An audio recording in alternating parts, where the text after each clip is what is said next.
কিছুক্ষণ পরপরই ফ্লোরগুলো থেকে কিন্তু ছিটকে আগুনের ছিটা আসছে, বিভিন্ন জিনিসপত্র হয়তো ভেতরে বিস্ফোরণ হচ্ছে, সেগুলো চারপাশে ছিটে যাচ্ছে যতটুকু আমরা সাধারণ চোখে দেখতে পাচ্ছি। এবং আগুনের তীব্রতা যখন আমরা 3টার দিকে এসে পৌঁছেছি তখন যেরকম ছিল এখনও সেটা আছে। ফায়ার সার্ভিস অন্তত চেষ্টা করছে যেন ওই ফ্লোরগুলো বাদে অন্য ফ্লোরগুলোতে যেন আগুন ছড়িয়ে না পড়ে, সেটা চেষ্টা করছেন। আর কোনো রকমের হতাহতের ঘটনা যেন না ঘটে সে চেষ্টা কিন্তু এখনো পর্যন্ত আমরা ফায়ার সার্ভিস কর্মীদের সাথে দেখছি।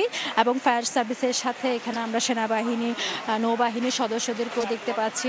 নিরাপত্তা, বিশেষ করে সাধারণ শ্রমিকরা যেন কাছাকাছি না আসতে পারে সে চেষ্টা তারা করছেন, বারবার সরে যাওয়ার অনুরোধ করছেন।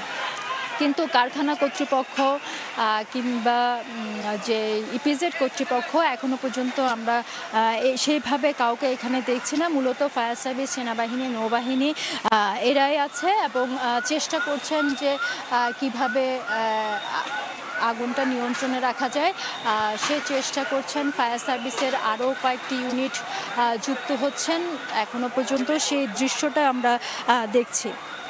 আমি যদি শুরু থেকে একটু বলি, অগ্নিকাণ্ডের সূত্রপাত আমরা জানতে পেরেছি দুপুর 2টার দিকে ফায়ার সার্ভিসকে খবর দেওয়া হয়। তখনই ফায়ার সার্ভিসের 4টা ইউনিট এসে আগুন নিয়ন্ত্রণের কাজ শুরু করে। আগুন নিয়ন্ত্রণের কাজ করা অবস্থায় যখন দেখছে যে আগুনের অনেক বেশি তীব্রতা, তখন তারা আরও 5টা ইউনিট নিয়ে আসে। 5টা ইউনিট এনে তারপরে কাজ শুরু করে। আমরা ফায়ার সার্ভিসে একজন ঊর্ধ্বতন কর্মকর্তা আছেন, আমরা তার সাথে একটু জানতে চাইব। জসিম ভাই, একটু সামগ্রিক পরিস্থিতিটা বলেন তো কি অবস্থা? আমরা এখানে যে দুর্ঘটনা ঘটে আদম ক্যাবস একটা টেক্সটাইল 8তলা ভবন, 8তলার মধ্যে আগুনটা বিস্তার লাভ করেছে। আমাদের চট্টগ্রাম থেকে 8টা ইউনিট অলরেডি স্টেশনগুলো এখানে কাজে সম্পৃক্ত হয়েছে। আমার সোনুরকেল, টিটিএল যত রকম ইকুইপমেন্ট আছে আমরা ব্যবহার করতেছি, কিন্তু আগুন এবং তার যে অবস্থান এটা আমরা যে কোনো ভিতরে ঢুকে আমাদের জন্য টাফ হয়ে গেছে। তারপরে 5তলা পর্যন্ত আমরা গিয়েছি, ওইখানে আমাদের টিম কাজ করছে। এখন আমরা যেটা চাচ্ছি যে আমরা আগে 6তলা 7তলা এটা কভার করবে। এখানে চতুর্দিকে ইলেকট্রিক লাইন রয়েছে, অবস্টাকল রয়েছে, ভিতরে যাওয়ার কোনো স্পেস নেই। যার কারণে আমরা বড় গাড়ি দিয়ে, আমাদের সোনুরকেল, টিটিএল দিয়ে আমরা বাইরের থেকে কন্ট্রোল করেছি। লেয়ার গাড়ির মতো না? লেয়ার গাড়ির মতো। হতাহত কি কোনো কিছু খবর? আমাদের টিম অলরেডি এর মধ্যে 20-25 জনের মতো আমরা রেস্কিউ করেছি। আর বাকি এখন আমরা সাহায্যে আছি, কিন্তু আগুন যতক্ষণ পর্যন্ত কন্ট্রোল না আসবে ততক্ষণ পর্যন্ত কিছু বলা যাবে না। আমরা কন্ট্রোলের অপেক্ষা আছি। আমাদের টিমগুলো চতুর্দিকে বিল্ডিংটাকে আমরা সারাউন্ডিং আমরা চেষ্টা করতেছি কন্ট্রোল করার জন্য। যেহেতু এটা টেক্সটাইল, এখানে দাহ্য বস্তু প্রচুর পরিমাণ দাহ্য রয়েছে, যার কারণে মানুষ যাতে হতাহত না হয়, কিন্তু আমরা সম্পদ রক্ষার চেষ্টা করতেছি। আর মানুষ যেন হতাহত না হয় সেই বিষয়ে আমরা বিশেষ নজর রাখছি। এমনি কি আগুন যখন লেগে গেছে তখন কি কেউ ছিল, এরকম কোনো ইনফরমেশন? না, আমরা যখন খবর পেয়েছি, খবর পাওয়ার সাথে সাথে তারা 6-7তলার অলরেডি লোক ছিল, কিন্তু আমরা যখন দেখছি যে আগুনের লিলিয়ান শিখা এটা কন্ট্রোল করা সম্ভব না এই মুহূর্তে, তখন সাথে সাথে আমরা ওদেরকে নিচে নিয়ে আসছি এবং নিরাপদ জায়গায় নিয়ে গেছি। আর যেখানে আগুনটা জ্বলতেছে 8তলা এবং 7তলা, এই দুটা কন্ট্রোল করার জন্য আমরা চেষ্টা করছি। কিন্তু ওইখানে আমরা তাদের যে কর্তৃপক্ষ রয়েছে তার সাথে কথা বলেছি, তাদের কোনো এখনো পর্যন্ত ওখানে কোনো লোক আছে বলে তারা আমাদেরকে নিশ্চিত করেনি। আগুনের তীব্রতা এত বেশি কেন? এটা যেহেতু টেক্সটাইল, তুলা এবং কটন, এটা হাই এক্সপ্লোসিভ, এখানের মধ্যে দাহ্য বস্তুর পরিমাণটা সবচেয়ে বেশি, যার পরিপ্রেক্ষিতে এই আগুনটার লেলিয়ান শিখ এত বেড়ে গিয়েছে। ধন্যবাদ আপনাকে। যেমন ফায়ার সার্ভিসের ঊর্ধ্বতন কর্মকর্তা বলছিলেন, যেহেতু তুলা দাহ্য পদার্থ রয়েছে সে কারণে আগুনের ভয়াবহতা বেশি। আর তার তথ্য অনুযায়ী যখন আগুনের খবর তারা পেয়েছেন, সাথে সাথে ইউনিটগুলো যখন নেবানোর কাজ শুরু করে সেই মুহূর্তে তারা কিন্তু এই যে 7ম এবং 8ম তলা থেকে প্রায় 25 থেকে 30 জনকে রেস্কিউ করে নিয়েছেন। এবং কর্তৃপক্ষ তাদেরকে এখনো পর্যন্ত নিশ্চিত করেছেন যে ভবনের মধ্যে এখন এখন আর কেউ নেই সেই বিষয়টা এখনো পর্যন্ত তিনি জানেন, তবে সেটা আসলে পুরোপুরি আগুন নিভে না যাওয়া পর্যন্ত বা তদন্ত করা না হওয়া পর্যন্ত তিনি জানতে পারছেন না।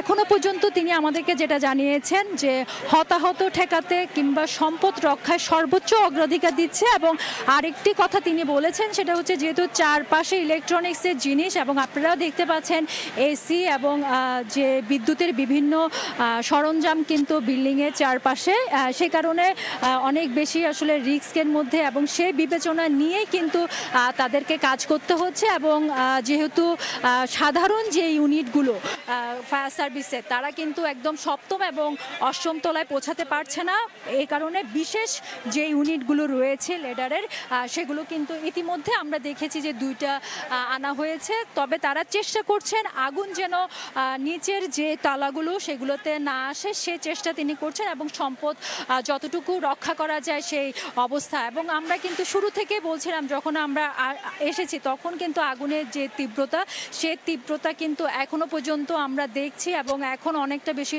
ঝুঁকিপূর্ণ হয়ে গেছে, কারণ প্রাণ 2 ঘন্টা ধরে চলছে, ফলে চারপাশে যেসব রেলিং কাঁচ এসি সেগুলো পুরো একদম ভস্মীভূত হয়ে গিয়ে ছিটকে ছিটকে আশপাশে পড়ছে এবং যেন সাধারণ শ্রমিকরা আশপাশে এখনো পর্যন্ত আমরা দেখছি উৎসুক হয়ে আছে, তাদেরকে কিন্তু নিবৃত করার চেষ্টা করছে যারা সেনাবাহিনী নৌবাহিনী কিংবা রেড ক্রিসেন্টের সদস্যরা আছেন।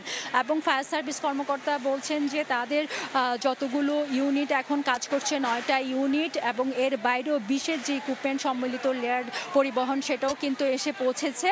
এবং তারা যখন আগুনের লাগার খবর পান তখন সাথে সাথে এসে কিন্তু প্রায় 25 থেকে 30 জনকে কিন্তু ভবন থেকে রেস্কিউ করে নিয়েছেন। এবং মালিক পক্ষের সাথে এতক্ষণ পর্যন্ত যে কথা হয়েছে সেটা হচ্ছে যে আর কেউ নেই বলে মালিক পক্ষ তাদেরকে জানিয়েছেন, তবে তারা আসলে এটা নিশ্চিত হতে পারবে আগুন যখন পুরোপুরি নিয়ন্ত্রণে আনেন। আর তিনি আমরা যতটুকু জানতে পেরেছি এই কারখানাটা যেহেতু টাওয়েল এবং মেডিকেল ইকুইপমেন্ট সে কারণে এখানে তুলা কেমিক্যাল এই টাইপের জিনিসপত্র আছে দাহ্য টাইপের, সেই কারণে আসলে আগুনের তীব্রতা প্রচণ্ড বেশি। এবং সেই তীব্রতায় আমরা যখন সংবাদ সংগ্রহ করছি গণমাধ্যমরা তখনও কিন্তু আসলে এই যে আমরা নিচে কিন্তু দাঁড়িয়ে থাকাটা আমাদের জন্য অনেক বেশি কঠিন হয়ে পড়ছে।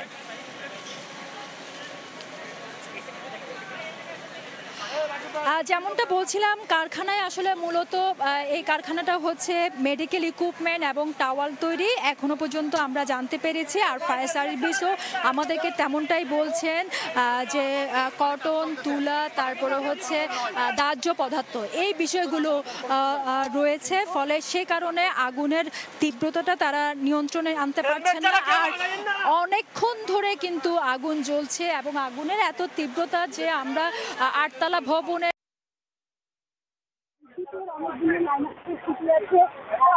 আছে সে কারণে আসলে অনেক বেশি আগুন নিবানোর ক্ষেত্রে বিবেচনা দিলে শুনতে পারে। তবে তারা বলছেন যে হতাহত কিংবা এই প্রাধান্য তারা করতে চাচ্ছেন এবং সেভাবে তারা অগ্নিকাণ্ডের জমির কাপড়ে কাজটা করছেন। এবং এতটুকু পর্যন্ত আমরা দেখছি যে প্রতি সাধারণ উন্নতি যখন আসছে তখন কিন্তু তারা বিদ্যুতের অনেকগুলো লাইন আছে খুঁটি আছে এসি আছে, সেই কারণে আসলে অনেক বেশি ঝুঁকিপূর্ণ আগুন নিবানোর ক্ষেত্রে সেই বিবেচনাগুলো কিন্তু তাদের রাখতে হচ্ছে। তবে তারা বলছেন যে হতাহত কিংবা জীবননাশ এই জিনিসগুলোকে প্রাধান্য দিয়ে সম্পদ রক্ষা তারা করতে চাচ্ছেন এবং সেভাবে তারা অগ্নিকাণ্ডের যে নির্বাপনের কাজটা করছেন। এবং এতটুকু পর্যন্ত আমরা দেখছি যে যেহেতু সাধারণ ইউনিটগুলো যখন আসছে তখন কিন্তু তারা সপ্তম এবং অষ্টম তলায় সে পানির যে কাজটা সেটা তারা করতে পারছিলেন না। পরবর্তীতে ফায়ার সার্ভিসের বিশেষ ইকুইপমেন্ট লেয়ার পরিবহন যতটুকু আমরা জানি সেইগুলো এসেছে এবং সেইগুলো এখন হয়তো তারা নির্বাপনের কাজ করতে পারবেন, সে পানিগুলো হয়তো এখন পৌঁছাতে পারবেন, সে চেষ্টা কিন্তু তারা করছেন। এবং ইতিমধ্যে আমরা দেখছি যে সেই পানি দেওয়ার কাজটা তারা শুরু করেছেন। আর গত 2 ঘন্টা ধরে যেহেতু আগুন জ্বলছে। ফলে এটা আপনি জানেন যে পুরোটা ইপিজেডে অনেকগুলো কারখানা এবং এই কারখানার চারপাশে কিন্তু একটা ভয়াবহ অবস্থা থাকতে পারে, যে কারণে সেই নিরাপত্তার ব্যবস্থাটাও কিন্তু ফায়ার সার্ভিসকে বিবেচনা করতে বলা হয়েছে এবং সবাইকে বলছি নিরাপদ দূরত্বে থাকতে। এবং যেটা বলছিলাম, দুপুর 2টার দিকে এই কারখানায় আগুনের সূত্রপাতের খবর পায় ফায়ার সার্ভিস এবং তারপরে তাদের 4টা ইউনিট ছুটে আসে। 4টা ইউনিট আসার পর যখন আসলে দেখা যাচ্ছে যে আগুনের ভয়াবহতা, তখন আরও 5টা ইউনিট আসে। মোট 9টা ইউনিট কাজ করা শুরু করে। কিন্তু যেহেতু একদম সপ্তম অষ্টম তলায় আগুনের লাগার ঘটনা ঘটেছে, সেই পর্যন্ত ফায়ার সার্ভিসের সাধারণ যে ইকুইপমেন্টগুলো সেগুলো কাজ করছে।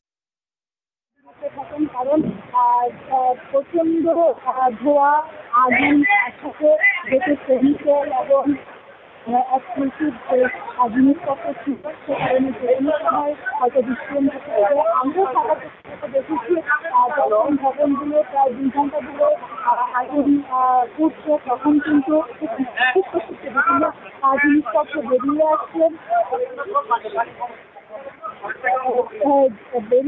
ফলে সেটাও একটা পরিস্থিতি তৈরি করে, যার কারণে যারা কেমিক্যাল এবং এক্সক্লুসিভ যে জিনিসপত্র ছিল সে কারণে যে কোনো সময় হয়তো বিস্ফোরণ করতে পারে। আমরাও সাদা চোখে যেটা দেখেছি, যখন ভবনগুলো প্রায় 2 ঘন্টা ধরে আগুন পুড়ছে, তখন কিন্তু সেখান থেকে ছিটকে ছিটকে বিভিন্ন জিনিসপত্র বেরিয়ে আসছে। ফলে সেটাও একটা আসলে ঝুঁকিপূর্ণ পরিস্থিতি তৈরি করে, যার কারণে যারা এখানে ফায়ার সার্ভিস কর্মীরা আছেন, তারা সাধারণ মানুষ কিংবা সাধারণ যারা শ্রমিক আছেন তাদেরকে কিন্তু সরে যাওয়ার অনুরোধ করছেন। তবে যতটুকু ফায়ার সার্ভিসের পরিচালক আছেন, আমাদেরকে বলছেন আগুন লাগার ঘটনা ঘটে, তখন তারা এসে এখানে 25 থেকে 30 জনকে তারা রেস্কিউ করে নেয় এবং তাদেরকে নিশ্চিত করে এখানে আইসি করে ট্রেনে, তারপর তারা আগুনের জন্য তীব্রতাটা কমে আসে, সেই চেষ্টাটা তারা শুরু করে। কিন্তু যেহেতু একদম উপরে ফ্লোর, কারণে কাজটা করতে পারছিল না, পরে আবার উন্নত শুরু করে। এবং এর মধ্যে আপনি জানেন যে সিলেটের কারখানা রয়েছে, প্রচুর শ্রমিক এবং শ্রমিকও আতঙ্কিত হয়ে পড়ে, চেষ্টা করে। সেই জায়গায় নিরাপত্তা ব্যবস্থা নিতে হচ্ছে নৌবাহিনীর রক্ষাকারী করেন। কিন্তু যেহেতু একদম উপরের ফ্লোর, সে কারণে সেই কাজটা তারা করতে পারছিল না। পরে আবার উন্নত যে ইকুইপমেন্ট সেগুলো এনে কিন্তু কাজটা শুরু করেন। এবং এর মধ্যে আপনি জানেন যে ইপিজেডে প্রচুর কারখানা রয়েছে, প্রচুর শ্রমিক এবং শ্রমিকরাও এক ধরনের আতঙ্কিত হয়ে পড়ে, এদিক দিক ব্যাদিক ছুটাছুটির চেষ্টা করে। সেই জায়গাও কিন্তু আসলে নিরাপত্তা ব্যবস্থা নিতে হচ্ছে সেনাবাহিনী, নৌবাহিনী সহ আইনশৃঙ্খলা রক্ষাকারী বাহিনীকে। এবং এই মুহূর্তে যে পরিস্থিতি সেটা যদি বলি, পুরো ইপিজেড কিন্তু কালো ধোঁয়ায় পুরো ঢেকে গেছে। আগুন বাড়ছে এবং আগুনের ফলে যেই সমস্যা, সেই সমস্যাটা তৈরি হচ্ছে। এবং যারা আছেন, ভাই আপনি কি এখানে ছিলেন নাকি, মানে কি অবস্থা, কখন শুনলেন বা কি দেখলেন? না, আমার ফ্যাক্টরিটা হচ্ছে পিছনের ফ্যাক্টরি। এটা আমরা শুনে তারপর আমরা অফিস থেকে এখানে দৌড়াই আসছি। কাছাকাছি ছিলেন? না, আমি কাছাকাছি, আমি এখন আসছি, আধা ঘন্টা আগে আসছি। ভাইয়া আপনি তো ছিলেন না, কি অবস্থা দেখছেন যখন আসছেন? যখন দেখছি যে এখানে বেশিরভাগ ভয়াবহ, গাড়ি আসতে পারে না, লেট হয়ে যাচ্ছে। আর এটা তো হচ্ছে না, এটা যদি মোটামুটি হইতো তাহলে আপাতত মোটামুটি বন্ধ হয়ে যেতে পারে, আগুন নিভাইতে পারতো। আপনি যখন আসছেন তখন কি অবস্থা দেখছিলেন? তখন তো কম ছিল, একটা উপরতলা ছিল, এখন তো দেখি 2, 3, 4 তলা চলে আসে। এরপর দেখি এখন 3 তলা চলে আসবে। আর এখন আচ্ছা, আচ্ছা মানে যখন আগুন লাগছে তখন কি এটার ভেতরে মানুষজন ছিল বা বের করছে এরকম? প্রথম যখন আগুন লাগছিল তখন মোটামুটি ছিল, তখন আগুন শব্দ পাই তখন সবাই নামে আসছিল। জানি না উপরওয়ালা দেখছি কিনা, তবে হয়তো একজন থাকতে পারে, গর্ভবতী যারা আছে ও থাকতে পারে, কারণ তো উপরওয়ালা এখন তো কেমন সংখ্যাটা কেমন ছিল নামছে যে তখন কত মানুষ? তখন অনেকজন ছিল, সবাই একসাথে তাড়াহুড়া করে সিঁড়ি দিয়ে নামছিল। আপনি দেখছেন নাকি কখন থেকে আসেন এখানে বা কি অবস্থা? 12টা থেকে আসতেছি, মানে যে তখন কিন্তু আগুন উপরে লাগছে আস্তে আস্তে। এরা অল্প ছিল, হ্যাঁ গাড়ি কম ছিল, ফায়ার সার্ভিসের গাড়ি 2-1টা ছিল। এখন তো ইউনিট বাড়ছে, কিন্তু এদের কাজে যে সংখ্যা দেখছে আর আগুন বৃদ্ধি হচ্ছে। কিন্তু আমাদের পানি যেভাবে মারতেছে এভাবে কিন্তু আগুন যাচ্ছে না। এবার এখন একটু প্রেশার বাড়ছে, কিন্তু আপনার আগুন এখন আরও যেভাবে বাড়ছে কিন্তু আমাদের আরও ইউনিট কাজ করতে হবে। আর পানির প্রেশারটা উপরে একটু যাইতেছে না, সব পানিগুলো কিন্তু 2 তলা 3 তলা যাইতে আছে। উপরে কিন্তু যেভাবে ধরতে আছে, মানে আশেপাশে যে বিল্ডিংগুলো এই যে আশঙ্কা আছে আমাদের আরও কাজ করতে। আমাদের পানির যে প্রেশারগুলো ফায়ার সার্ভিসগুলো দিতে আছে, এদের কাজের অনেকই আছে। আপনার যে মেশিনগুলো দেখেন এদের আমাদের আগেই থেকে আরও সেট করা থাকতে হবে, আর নাহলে একটা বিল্ডিং এনে আরও পাশে আশঙ্কা আছে অনেক মানুষ। আমাদের ভাগ্য ভালো যে আমাদের এনে শ্রমিক ছিল কম, ছিলই না, কিন্তু উপরে আগুন লাগার কারণে এটা নিরাপত্তা কম হয়েছে। আর নিশ্চয়ই যদি ধরতো এটা আরও আশঙ্কা বাড়তো। আল্লাহ তাআলার কাছে দোয়া করবো যেন আমরা যারা আছে 2-1জন, অনেকের মেডিকেল নিয়েছে, ফায়ার সার্ভিসে একজন পড়ে গেছে, ব্যবসা নিয়ে গেছে একটু আগে, সবাই দোয়া করবেন যেন এটা নিরাপত্তা তাড়াতাড়ি চলে আসে। আর ফায়ার সার্ভিস ধন্যবাদ ভাইয়া। আপনি যখন দেখছিলেন তখন কত মানুষ বের হয়ে আসছে বা কি অবস্থায় ছিল? যখন প্রথমে 10 ছিল তখন আপাতত কয়েকজন সিঁড়ি দিয়ে নামছিল, তারপরে আস্তে আস্তে ধীরে ধীরে সবাই নামতেছে, তখন বেশি আগুন লাগছিল তখন। তারপর এই কয়েকজন দেখছি যে পরে গেছিল সিঁড়ির মধ্যে, আপাতত কয়েকজন দেখা গেছে সিঁড়ির মধ্যে পরে গেছিল, মানে মানুষের আশঙ্কাজনক। তা এখন তো এটা কিসের কারখানা জানেন না? এটা হচ্ছে তোয়াইলা ফ্যাক্টরি, আদম টেক্সটাইল তোয়াইলা ফ্যাক্টরি। এটা আপনার উপরের দিকে কাজ কম নিচ্ছে, সুইং কাটিং আছে, এই জন্য উপর 4 তলা 5-7 তলায় আগুনটা লেগেছে। যেটা মানে আমাদের অনেক ময়লা, আবার এসি যেটা আছে গ্যাস, এই জন্য এটা পাওয়ারফুলটা আরো বেশি ধরতে আছে। আপনারা দেখেন কেমিক্যালটা বেশি, যে এসিগুলা ফুটতে আছে গ্যাসের যেগুলা, আর এগুলা নিরাপত্তা কম, আপনার ভিতরে আইন শৃঙ্খলা বাহিনী অথবা কাজ কম করে, এই জন্য এই আগুনটা এইভাবে লেগে গেছে। আচ্ছা, যেমনটা এখানকার প্রত্যক্ষদর্শী এবং শ্রমিকরা বলছিলেন যে যখন আগুনের লাগার ঘটনা ঘটে তখন কিন্তু তারা নিজেরাই বেশ কয়েকজন শ্রমিক কিংবা যারা এখানে কর্মরত ছিল তাদেরকে বের হতে দেখেছেন। কেমিক্যাল এবং টাওয়াল হওয়ার কারণে এই কারখানার আগুনের তীব্রতা সেটা বেশি বলে বলছে। ভাইয়া, আপনি কি অবস্থা দেখছেন যখন আসছেন? এখন কি আমি যখন আসছিলাম তখন আমরা একটা টিম আসছি এখানে, ওই যে আমরা সবাই একসাথে আসছি। আসার পরে আগুন কিন্তু কম ছিল, কম থাকার কারণে আগুন তো এখন অনেক বেড়ে গেছে, প্রায় 2 ঘন্টা ধরে, 2 ঘন্টা পর্যন্ত আগুন কম ছিল। আমরা তো এখানেই, আমরা এখান থেকে এখানে আস্তে আস্তে আগুন যথেষ্ট পরিমাণে এখন বেড়ে গেছে, আগের চেয়ে অনেক আগুন বেড়ে গেছে। আচ্ছা, আপনারা যখন আসছেন তখন কি ভবন থেকে মানুষজন বা শ্রমিক কর্মকর্তারা ওইরকম কেউ দেখিনি, শুধু একজন ফায়ার ফাইটার অসুস্থ হয়েছে, আমরা তাকে মেডিকেলে ভর্তি করে আসছি, ওইখানে ফায়ার সার্ভিসের এখানে দিয়ে আসছি আমরা তাকে। ধন্যবাদ আপনাকে। আসলে রেড ক্রিসেন্টের ওরাও চেষ্টা করছে যেন যারা অসুস্থ হয়ে যাচ্ছেন কিংবা যারা আশপাশের শ্রমিক যারা আছেন তারা যেন কাছে না আসেন, সেই চেষ্টা কিন্তু তারা অব্যাহত রাখছেন। এবং যেমনটা তারা বলছিলেন যে আগুন লাগার সঙ্গে সঙ্গে ফায়ার সার্ভিসের যারা ইউনিটরা আসছিলেন, কিন্তু আগুন যেহেতু একেবারে 7ম এবং 8ম তলায় লেগেছে, তখন কিন্তু ফায়ার সার্ভিসের এই ইকুইপমেন্ট দিয়ে সেটা সম্ভব হচ্ছিল না। পরবর্তীতে ফায়ার সার্ভিসের আরও যে ইকুইপমেন্ট আসার পর এখন আমরা দেখতে পাচ্ছি যে উপরের যেই ফ্লোরগুলো আছে সেই ফ্লোরগুলোতে পানির যে প্রবাহ সেটা দেওয়ার চেষ্টা চলছেন। তবে ফায়ার সার্ভিসের যিনি ঊর্ধ্বতন কর্মকর্তা আছেন তিনি আমাদেরকে জানিয়েছেন হতাহতের হওয়ার সম্ভাবনা খুবই ক্ষীণ, কারণ তারা যখন এসেছেন প্রায় 25 থেকে 30 জন যারা রেস্কিউ করে তারা বের করেছেন। আমরা ফায়ার সার্ভিসের ঊর্ধ্বতন কর্মকর্তার সাথে কথা বলবো সর্বশেষ পরিস্থিতি। ভাইয়া, একটু বলবেন সর্বশেষ কি অবস্থা? এখনো আমরা আগুন যে 6-7 তলা, এই 6-7 তলার মধ্যে আমরা কন্ট্রোলে রেখেছি, কিন্তু এটা যেহেতু আপনারা দেখেছেন যেহেতু দাহ্য বস্তু পরিমাণ সবচেয়ে বেশি, প্রতি তলা তলায় দাহ্য বস্তু রয়েছে, কিন্তু চতুর্দিকে আগুন জ্বলতেছে, যার কারণে আমাদের চিন্তাধারা হলো যে কন্ট্রোল করে রাখা। এখন এটা নির্বাপন হচ্ছে, কন্ট্রোল করাটা আমাদের জন্য জরুরি, যার কারণে আমাদের প্রত্যেকটা টিম প্রতি তালা রয়েছে। আমাদের ম্যান পাওয়ার বাড়িয়ে দিয়েছি, ইকুইপমেন্ট বাড়িয়ে দিয়েছি, আমাদের গাড়ি ঘোড়া বাড়িয়ে দিয়েছি, এবং আমাদের turn table ladder, snorkel ladder, specially equipment যা আছে এখানে সব আমরা ডেপ্লয় করেছি। আচ্ছা ভাইয়া, কারখানাটার নাম এবং কি ধরনের জিনিস তারা তৈরি করতো এটা কি জানতে পেরেছি? এটার নাম আদম ক্যাবস। এটা একটা টেক্সটাইল প্রতিষ্ঠান। এখানে তয়লা উৎপাদন করে এবং বিদেশে এরা রপ্তানি করে। যখন আগুন লাগে এখানে কতজন ছিলেন ভেতরে, কর্মকর্তা কর্মচারী? এটা কি কোনো তথ্য পেয়েছেন বা আপনারা কয়জনকে রেস্কিউ করতে পেরেছেন? আমরা যতটুকু করেছি, আমরা 6 তলা 7 তলা থেকে আমরা 25 জনের মতন এমপ্লয়ি যারা ছিল তাদেরকে নিরাপদে রেস্কিউ, ধোঁয়াতে তারা আটকা ছিল, তাদের নিরাপদে নিয়ে আসছি।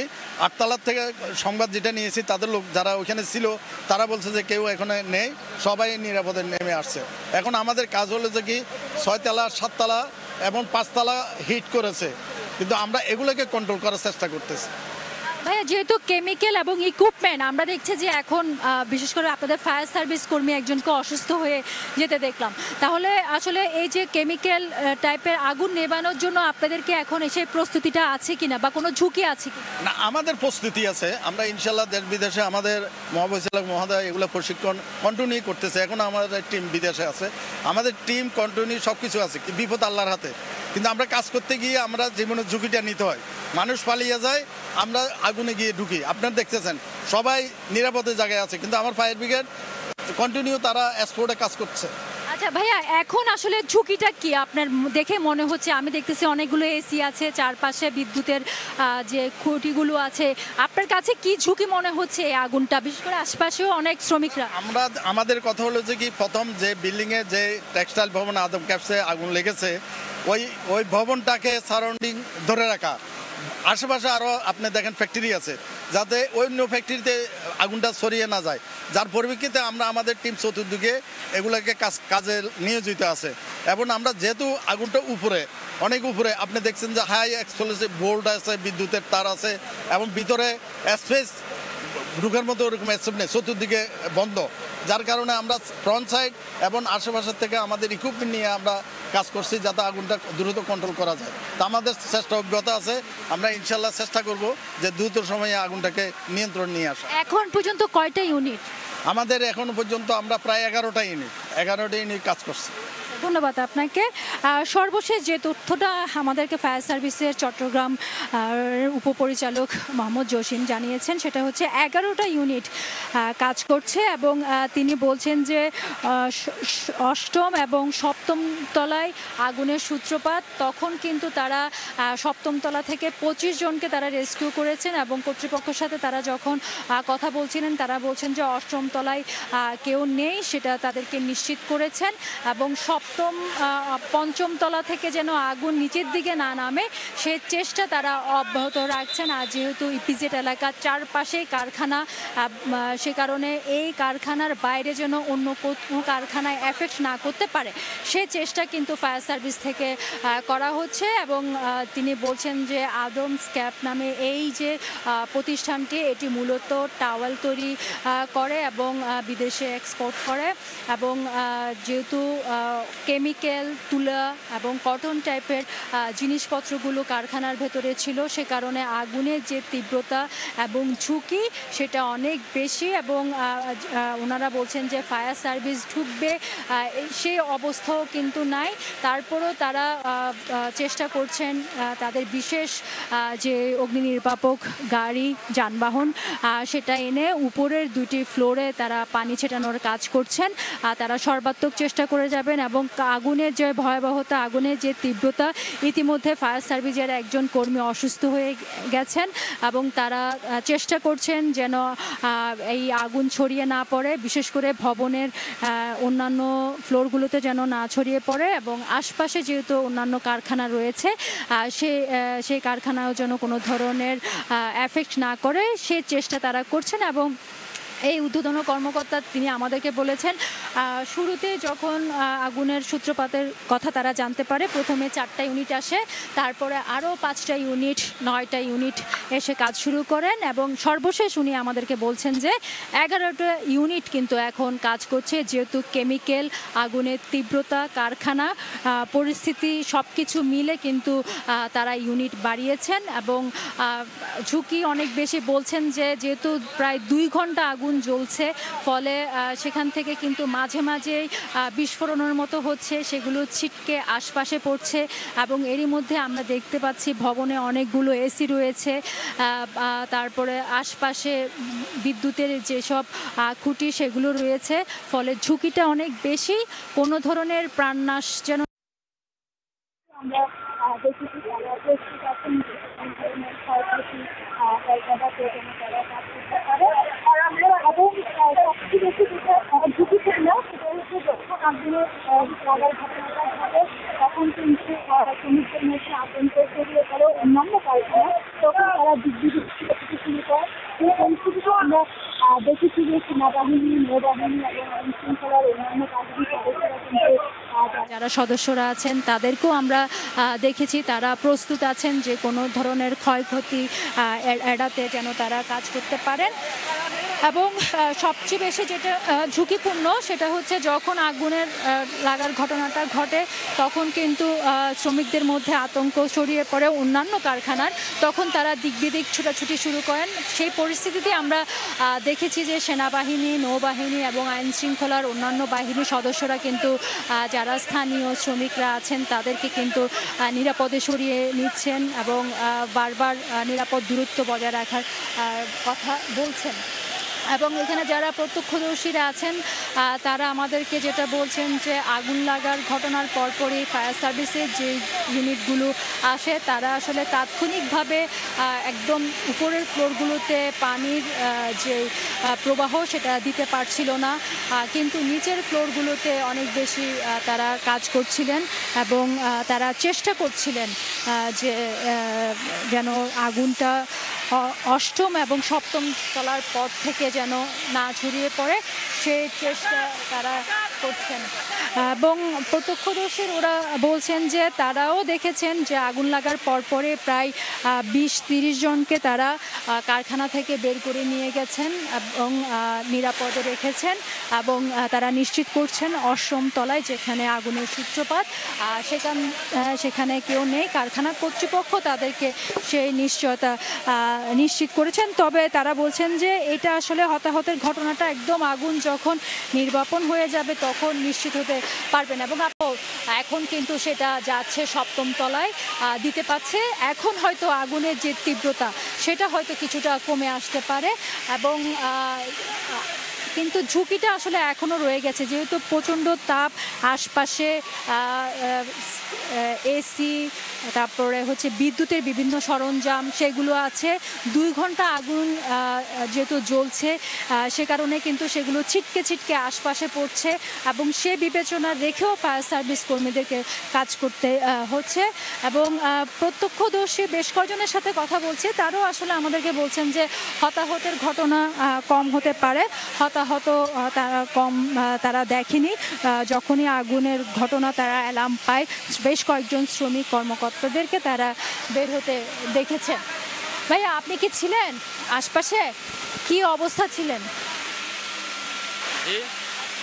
প্রথমে যখন আগুন লাগছে? যেহেতু আপনি আশপাশে ছিলেন, একদম পাশেই ছিলেন, কি অবস্থা দেখছেন এখানে? এখানে প্রথমে উপরের তলায় আগুনটা তো ছিল, উপরের তলা থেকে আস্তে ধীরে আগুনটা বড় আকার হয়ে গেছে, কিন্তু ততক্ষণে আমাদের শ্রমিক যারা ছিল সবাই বের হয়ে আসছে। কোনো শ্রমিক আহত হয় নাই, শুধু একজন ফায়ার সার্ভিসের লোক আহত হয়েছে।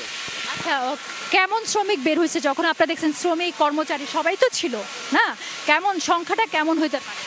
হবে অনুমানিক 3-3.5 হাজারের মতো। 3-3.5 হাজার না 300? না, 3-3.5 হাজার শ্রমিক হবে। তাহলে বলতেছেন সবাই নিরাপদে বের হয়ে আসছে না? সবাই নিরাপদে বের হচ্ছে, কোনো সমস্যা হয় নাই, আল্লাহর রহমতে সবাই সুস্থতে বাইরে হয়েছে।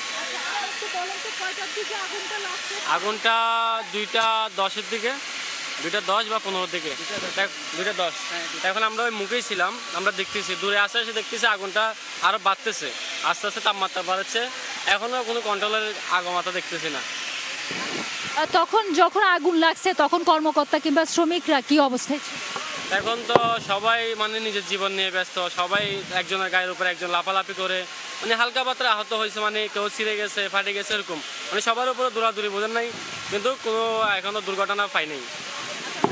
কেউ কি আটকে থাকার সম্ভাবনা আছে যেহেতু আপনারা কাছাকাছি কারখানায়, মানে এরকম কি আটকে থাকার কোনো? ওইখানে ওইটা হচ্ছে উপরে হচ্ছে আপনার 6 তলা, 5 তলা, 4 তলা, ওগুলো হচ্ছে আমাদের স্টাফ রুম, বুঝছেন? এখানে কোনো মানুষ থাকে না, মালের জন্য যায় জাস্ট এতটুকু। আর নিচতলা যেগুলো আছে 1 তলা থেকে 3 তলা পর্যন্ত ওগুলো হচ্ছে আমাদের মিশিং, সবাই কাজ করে ওখানে। মানে 1 তলা থেকে 3 তলা পর্যন্ত হচ্ছে কারখানা, শ্রমিকরা থাকে, আর 5 তলা থেকে হচ্ছে মানে স্টক রুম। আচ্ছা আচ্ছা ভাইয়া, আপনি একটু বলেন তো কি অবস্থা। আচ্ছা, যেমনটা বলছিলেন যে আপনারা দেখতে পাচ্ছেন যারা রেড ক্রিসেন্টের সদস্যরা আছেন তারা কিন্তু আর একটু দূরত্ব বজায় রাখার জন্য অনুরোধ করছেন, যেহেতু ভয়াবহ পরিস্থিতি, সে কারণে গণমাধ্যম কর্মী সহ যারা স্বেচ্ছাসেবক আছেন তাদেরকেও আসলে নিরাপদ দূরত্ব বজায় রাখার জন্য আহ্বান জানাচ্ছেন। আমরা আরেকজন প্রত্যক্ষদর্শীর সাথে কথা বলবো। ভাইয়া, আপনি তো ছিলেন ঘটনার শুরু থেকে, কি অবস্থা ছিল? আগুনটা প্রথমে এই কানির দিয়ে লাগে, এই কানির থেকে লাগলে পরে আপনার আস্তে আস্তে আগুন ওদিকে সরাই যায়। ফায়ার সার্ভিস আসতে দেরি হয়েছে, আর ইপিজেডের যে ফায়ার সার্ভিস এটা ছোটো, এটা পানি দিতে পারে না। পরে 7 তলায় ধরার পরে আপনার নিচতলা সহ আর কি সরে গেছে আগুন। আচ্ছা, যখন আগুন লাগে কতজন মানুষ ছিল, বের হতে পারছে কিনা, কয়জন বেরোচ্ছে আনুমানিক আপনার চোখে দেখা? আনুমানিক যে ফ্লোরগুলো সেগুলো ফ্লোর হিসাবে ব্যবহৃত হয়, পরের ফ্লোরগুলো অর্থাৎ 8 তলা, 4 তলা, 3 তলা, এখানে মূলত কারখানা। এখানে একজন প্রবর্তন নির্ভর প্রবর্তন শ্রমিক কাজ এবং যেহেতু উপরে দুটো আগুন লাগার ঘটনা ঘটে, ফলে শ্রমিকরা 3 তলায়, 4 তলায়, 5 তলায় ছিল, তারা দ্রুত নেমে আসে এবং সেই সংখ্যাটা তারা বলছেন যে প্রায় 2-এর মতো, 2-2.5-এর মতো হবে। এবং তারা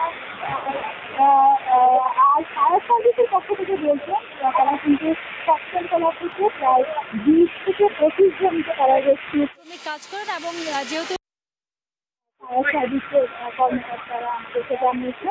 আর এখনো পর্যন্ত সর্বোচ্চ 11টা ইউনিট কাজ করছে। আপনারা যেমন শুরুতে যখন আগুনের ঘটনা ঘটে 2টা বাজে, তখন 4টা ইউনিট ছিল।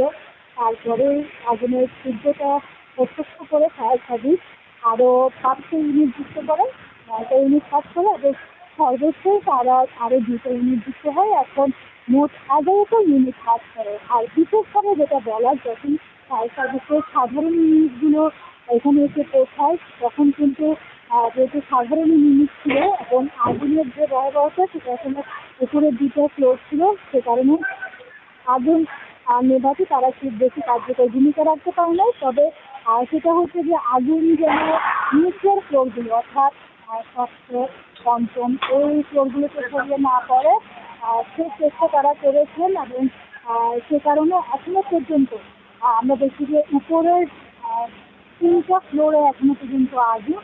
এখন যেহেতু বিশেষ পরিবহন দিয়ে আগুন প্রবাহের কাজটা এখন কিছুটা আগুন প্রবাহ তাপটা আমরা দেখেছি কিছুটা নিয়ন্ত্রণে এসেছে।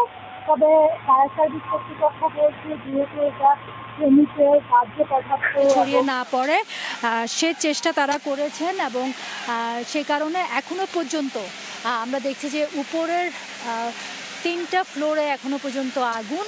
এখন যেহেতু বিশেষ পরিবহন দিয়ে আগুন প্রবাহের কাজটা ফায়ার সার্ভিস করছে, এখন কিছুটা আগুন প্রবাহ তাপটা আমরা দেখেছি কিছুটা নিয়ন্ত্রণে এসেছে। তবে ফায়ার সার্ভিস কর্তৃপক্ষ বলছে যেহেতু এটা কেমিক্যাল, দাহ্য পদার্থ এবং টাওয়ালের কারখানা, সে কারণে আগুনটা নিয়ন্ত্রণে আনতে অনেক বেশি টাইম লাগবে। তবে তাদের সব ধরনের প্রস্তুতি আছে এবং তারা নিরাপদে সবাইকে থাকতে বলেছেন। এবং আপনারা জানেন যে ইপিজেড একটি বিশেষ অর্থনৈতিক অঞ্চল রপ্তানির, সে কারণে আশপাশের কারখানাগুলো যেন কোনো ধরনের ক্ষতিগ্রস্ত না হয় সে বিবেচনা তারা করছেন। সবার আগে তারা অগ্রাধিকার দিচ্ছেন হতাহতের ঘটনা, তারপরে আসলে সম্পদ ক্ষয়ক্ষতি যত কমিয়ে আনা যায় সেই চেষ্টায় তারা করছেন। এবং আমরা যখন এখানে এসে পৌঁছাই 3টার একটু আগে, তখন কিন্তু আগুনের এমন তীব্রতা ছিল যে সপ্তম এবং অষ্টম তলায় আমরা নিচে কয়েক কিলোমিটার দূর থেকে কিন্তু আগুনের যে তীব্রতা সেটার জন্য কাছে যেতে পারছিলাম না। সেই জায়গায় আমরা দেখেছি যে ফায়ার সার্ভিসের একজন কর্মী কিন্তু অসুস্থ হয়ে পড়েন, তাকে নিরাপদে সরিয়ে নেওয়া হয়। আর যেহেতু কারখানা এলাকা, ইপিজেড এলাকা, ফলে আশপাশের কারখানা আর শ্রমিকদের মধ্যেও এক ধরনের আতঙ্ক সৃষ্টি হয় এবং দিক বেদিক ছুটাছুটি শুরু করে। সেই এবং তাদের বক্তব্য অনুযায়ী ভয়াবহ হতাহতের ঘটনা তারা প্রত্যক্ষ করেননি। যেহেতু শ্রমিকরা কাজ করে হসপিটালের পর থেকে উপরের যে অষ্টম সপ্তম এই ফ্লোরগুলো হচ্ছে অনেক বেশি তাদের ফ্লোর হিসাবে কাজ হয়, প্রত্যেক জানিয়েছেন। ফলে সেখানে হতাহতের ঘটনা হওয়ার সম্ভাবনা নেই। সেই জায়গা থেকে হয়তো আমরা নিশ্চিত করতে পারি যে হয়তো শ্রমিক কর্মকর্তা হতাহত ঘটনা নয়, তবে একজন ফায়ার সার্ভিস কর্মী যে আগুনের তীব্রতার কারণে অসুস্থ হয়ে পড়ে চিকিৎসক আগে তাকে চিকিৎসার জন্য নেওয়া হয়। আর ফায়ার সার্ভিসের ঊর্ধ্বতন কর্মকর্তার থেকে আমরা জানতে পেরেছিলাম যে আগস্ট নামে এই যে প্রতিষ্ঠান, এই প্রতিষ্ঠানটি মূলত টাওয়ার তৈরির কারখানা। ফলে যে র মেটেরিয়াল ছিল সেগুলো বেশিরভাগই কাজ করে এবং সে কারণে আসলে আগুনের তীব্রতা এবং দ্রুত আগুন ছড়িয়ে পড়ে। যখন ফায়ার সার্ভিস এসে পৌঁছায় তখনই কিন্তু তারা দুইটা ফ্লোরে আগুন ছড়িয়ে পড়ে এবং আশপাশে আমরা নিজেরাও প্রত্যক্ষ করেছি বিল্ডিংয়ের। ফলে যেই র মেটেরিয়ালসগুলো ছিল সেগুলো বেশিরভাগই দাহ্য এবং সে কারণে আসলে আগুনের তীব্রতা এবং দ্রুত আগুন ছড়িয়ে পড়ে। যখনই ফায়ার সার্ভিস এসে পৌঁছায় তখনই কিন্তু দেখা যায় তারা দুইটা ফ্লোরে আগুন ছড়িয়ে পড়ে এবং আশপাশে যেহেতু অনেক বেশি আমরা নিজেরাও প্রত্যক্ষ করেছি বিল্ডিংয়ের যে ফ্লোরগুলো প্রত্যেকটাতে আসলে এসি লাগানো, আশপাশে অনেকগুলো বৈদ্যুতিক খুঁটি।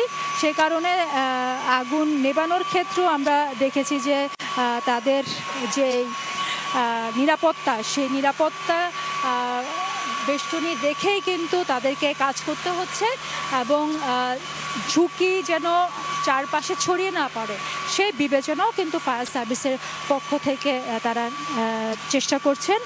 আর আপনাদেরকে যেমনটা বলছিলাম, সর্বপ্রথম 2টার দিকে ফায়ার সার্ভিস খবর পায় ইপিজেডের একটি কারখানায় আগুনের।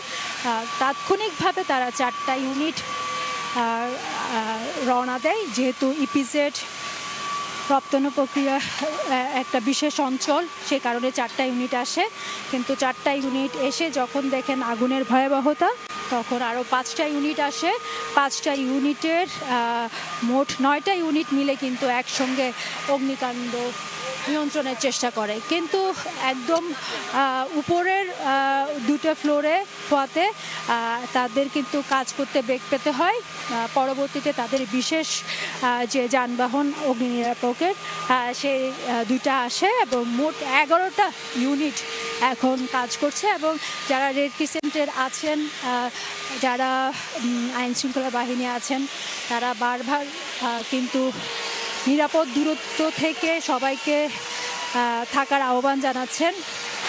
যেহেতু কেমিক্যাল আছে এবং নানা ধরনের ইলেকট্রনিক্স যন্ত্রপাতি কারখানায় আছেন, বিস্ফোরণ হতে পারে সেই বিবেচনাটাও রাখতে বলছেন। এবং আমরাও আসলে প্রত্যক্ষ করছি চারপাশের যে এসি এবং প্রায় 2 ঘন্টা ধরে আগুন জ্বলার কারণে ভেতর থেকে কিন্তু থেমে থেমে বিস্ফোরণ মতো হচ্ছে এবং সেগুলো ছিটকে কিন্তু আশপাশের যে রাস্তা সেই রাস্তায় পড়ছে। এবং সেই কথাটাই কিন্তু ফায়ার সার্ভিসের পক্ষ থেকে বলা হচ্ছে যে বিস্ফোরণ হতে পারে, সবাই যেন দূরত্ব বজায় রাখে।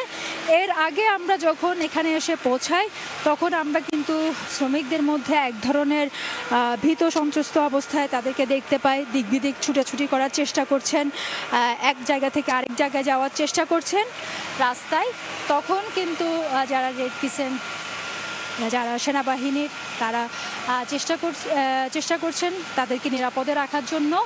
এবং এখন যে পরিস্থিতি যদি বলি, আগুনের তীব্রতা একপাশ কিছুটা কমে এসেছে। আমরা দেখতে পাচ্ছি পানির প্রচণ্ড চাপে হয়তো এক পাশে কালো ধোঁয়া, অর্থাৎ আগুনের দৃশ্যমানটা কিছুটা কমে এসেছে, অন্য পাশটা এখনো পর্যন্ত আগুন জ্বলছে। তবে পানি যেহেতু কেমিক্যাল, পানি ছিটানো বন্ধ করলে দেখা যাচ্ছে আগুন, ফলে আগুন নিভাতেও কিন্তু ফায়ার সার্ভিসকে অনেক বেশি বেগ পেতে হবে। তারপরেও তারা চেষ্টা করছেন উপরের ফ্লোরগুলো থেকে যেন আগুন নিচের ফ্লোরে না আসে, এই চেষ্টাটা তারা করছেন এবং আশপাশের কারখানায় যেন কোনোভাবে এফেক্ট না পড়ে সেই প্রায়োরিটি তারা দিচ্ছেন। এবং যেহেতু আশপাশে অনেকগুলো বৈদ্যুতিক খুঁটি এবং এসি আছে, ভেতরে যন্ত্রপাতি আছে,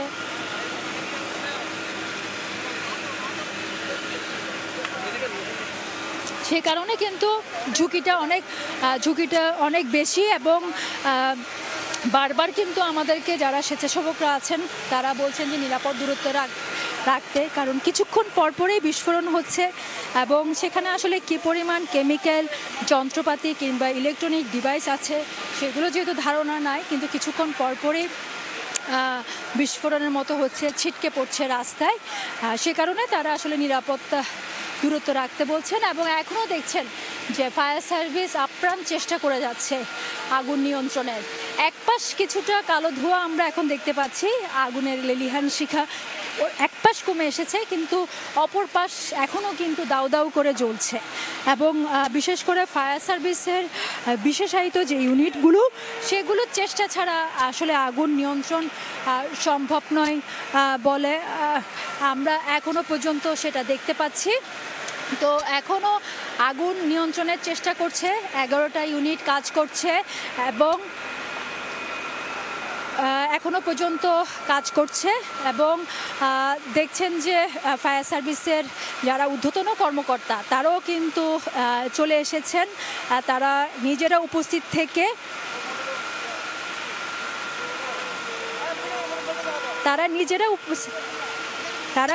উপস্থিত থেকে কিন্তু তদারকি করছেন। তো এখনো পর্যন্ত চেষ্টা চলছে। তো এই ছিল আমার কাছে এখনো পর্যন্ত এখান থেকে সর্বশেষ। অপর প্রান্তে পার্থ প্রতিম বিশ্বাস আছেন, তিনি সেই দিকটার খবর জানাবেন। ফায়ার সার্ভিসের 16 থেকে 18টি ইউনিট কিন্তু এখানে কাজ করছেন এবং নৌবাহিনীর টিমও কাজ করছেন এবং বিমান বাহিনীর কিন্তু যারা আছেন তারাও কিন্তু এখানে আগুন নিয়ন্ত্রণে একসাথে যৌথভাবে কিন্তু সবাই কাজ করছেন। এবং সময় যত যাচ্ছে আপনারা দেখতে পাচ্ছি কিন্তু আগুনের তীব্রতা ভয়াবহতা কিন্তু আরও ভয়াবহতা অনেক বেশি। সেক্ষেত্রে ফায়ার সার্ভিস থেকে শুরু করে যারা গার্মেন্টস ওয়ার্কার ছিলেন বা এখানে যারা কারখানায় যারা ছিলেন কিংবা আশেপাশের যারা সাধারণ মানুষজন যারা ছিলেন, শ্রমিক যারা ছিলেন, সবাই কিন্তু চেষ্টা চালাচ্ছেন আগুন নিয়ন্ত্রণের। কিন্তু সেক্ষেত্রে আমরা দেখছি আগুনের যে তীব্রতা, আগুনের যে ভয়াবহতা, এই আগুন কিন্তু সহজে কোনোভাবে কিন্তু নিয়ন্ত্রণে আনা সম্ভব হবে সেটি কিন্তু আমরা আসলে বোঝাই যাচ্ছে। আগুনের তীব্রতা কিন্তু অনেকটাই বেশি। তবে আমরা ফায়ার সার্ভিসের কারোর সাথে এখনো কথা বলতে পারিনি কিভাবে আগুনের সূত্রপাত হয়েছে কিংবা ভেতরে কতজন শ্রমিক ছিল, শ্রমিকরা সবাই নিরাপদে বের হতে পেরেছিলেন কিনা, সব প্রশ্নের উত্তর আমরা পাবো যখন আগুন পুরোপুরি নিয়ন্ত্রণে আনা সম্ভব হবে। এখন আমরা দেখছি যে আসলে প্রতিষ্ঠানটিতে আসলে আগুন লেগেছে, সেই প্রতিষ্ঠানটিতে কিন্তু এই মুহূর্তে কিন্তু আমরা দেখছি আগুনের তীব্রতা, আগুনের ভয়াবহতা কিন্তু অনেকটাই বেশি। এবং যারা ইপিজেডের যারা শ্রমিকরা রয়েছেন তারাও কিন্তু এখানে এই মুহূর্তে অবস্থান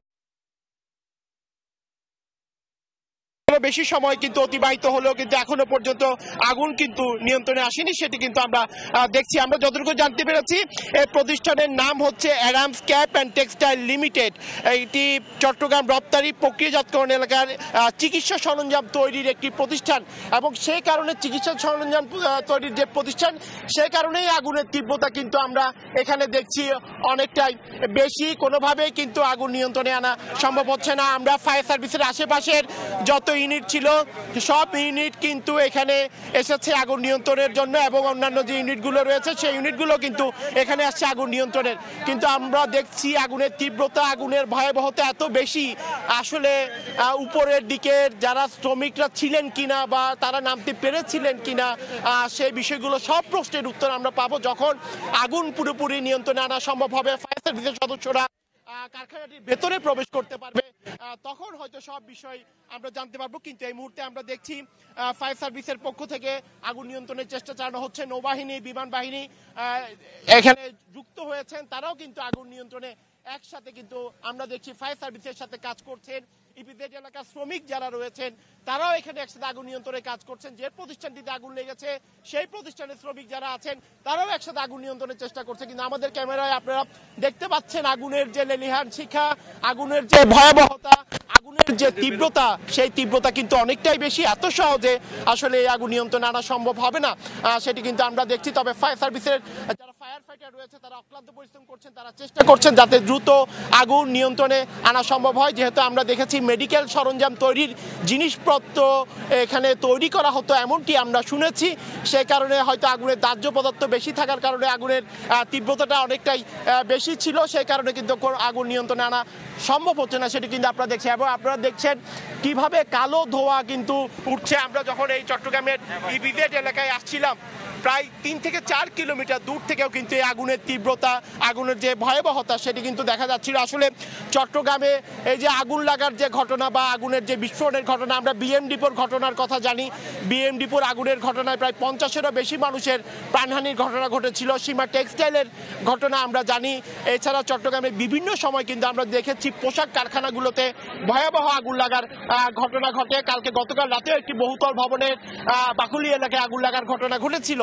এবং আজকে আমরা দেখছি চট্টগ্রামের যে ইপিজেড এলাকা রয়েছে সেই ইপিজেড এলাকার একটি প্রতিষ্ঠানে, একটি কারখানায় কিন্তু এই কারখানায় আমরা দেখছি এই মুহূর্তে ভয়াবহ আগুন লাগার ঘটনা ঘটেছে। এবং আপনারা দেখছেন আসলে চেয়ে দেখে থাকা ছাড়া এই মুহূর্তে আসলে কোনো কিছুই করার নেই। পুরো প্রতিষ্ঠানটি কিন্তু পুড়ে যাচ্ছে। এবং আমরা দেখছি ফায়ার সার্ভিসের 16টা ইউনিট এখানে কাজ করছেন। সেক্ষেত্রে নৌবাহিনীর অগ্নি নির্বাপক দল এখানে কাজ করছেন, বিমান বাহিনীর অগ্নি নির্বাপক দলও কিন্তু এখানে একসাথে কাজ করছেন। আমরা ফায়ার সার্ভিসের কারোর সাথে যখন কথা বলতে পারবো এবং সেক্ষেত্রে সেনাবাহিনীও কিন্তু এখানে আছেন এবং আইন শৃঙ্খলা রক্ষাকারী বাহিনীর সদস্য যারা রয়েছেন, বিশেষ করে পুলিশ প্রশাসনের সদস্য যারা রয়েছেন, আমরা দেখছি উৎসুক জনতা এখানে ভিড় করছেন।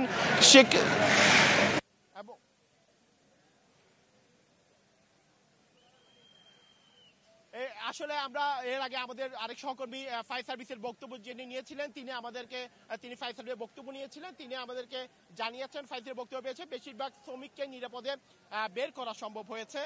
তবে পুরোপুরি যখন আগুন নিয়ন্ত্রণে আসবে সেক্ষেত্রে কোনো শ্রমিক নিখোঁজ আছে কিনা সেটি যখন ফায়ার সার্ভিস পুরোপুরি তল্লাশি করবে তখন হয়তো আমরা জানতে পারবো। তবে আমরা যতটুকু জেনেছি ফায়ার সার্ভিস আমাদেরকে যতটুকু জানিয়েছে বেশিরভাগ শ্রমিকই কিন্তু আগুন লাগার সাথে সাথে কিন্তু বের হয়ে গেছে, তেমনটি কিন্তু আমরা জানতে পেরেছি। তবে কিভাবে আগুনের সূত্রপাত বা কি কারণে আগুন লেগেছে সেই বিষয়টি কিন্তু আসলে আমরা জানতে পারিনি, কিংবা ফায়ার সার্ভিস যেহেতু আগুন নিয়ন্ত্রণে ব্যস্ত সময় পার করতে আমরা সেই বিষয়টি জানতে পারিনি কিভাবে আসলে এই আগুনের সূত্রপাত হয়েছে। তবে যেহেতু মেডিকেল সরঞ্জাম তৈরির এখানে প্রস্তুত করা হতো এই কারখানাটিতে, সে কারণে এটি প্রায় 8 তলা একটি ভবন আমরা দেখছি এবং উপরের দিক থেকে কিন্তু আগুন লেগেছে।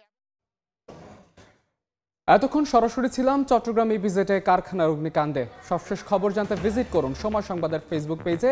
এই ছিল এখনকার মতো, সঙ্গে থাকুন সময়।